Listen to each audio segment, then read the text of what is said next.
Soekarno bukan hanya sekali dua kali pernah berhadapan dengan maut. Sejak era perjuangan melawan pemerintah Belanda hingga menduduki tampuk kepemimpinan, nyawanya selalu dalam ancaman. Pada era 1950-an, frekuensi ancaman-ancaman ini semakin tinggi sehingga saat itu ia dirasa perlu mendapat pengawalan pribadi yang lebih ketat.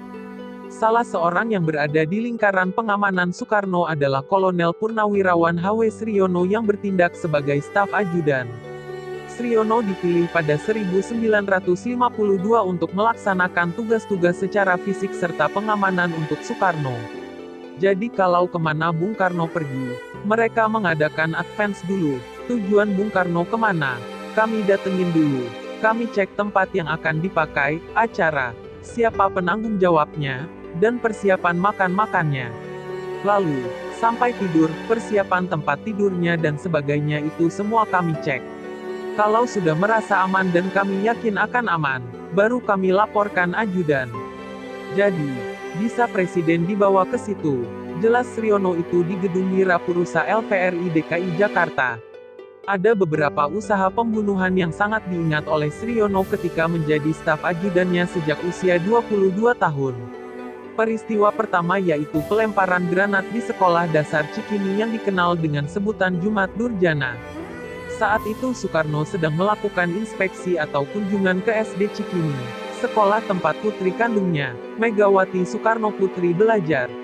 Kalau namanya saya masih ingat yaitu Saadon dan Tasrif dari kelompok organisasi yang ekstrim kanan.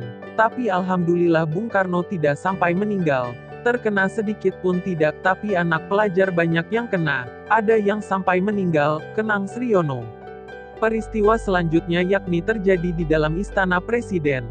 Ada penembakan dari pesawat militer dari AURI, Letnan Daniel Maukar. Peristiwa itu terjadi kurang lebih pukul 11 siang. Biasanya, menurut Sriono, pada jam-jam itu Bung Karno turun dari ruangan kerja ke ruangan makan. Tapi kebetulan hari itu beliau tidak turun untuk makan siang. Ruang makan tersebut pun habis ditembaki dari atas, tetapi Bung Karno selamat karena tidak ada di tempat, kata Sriono.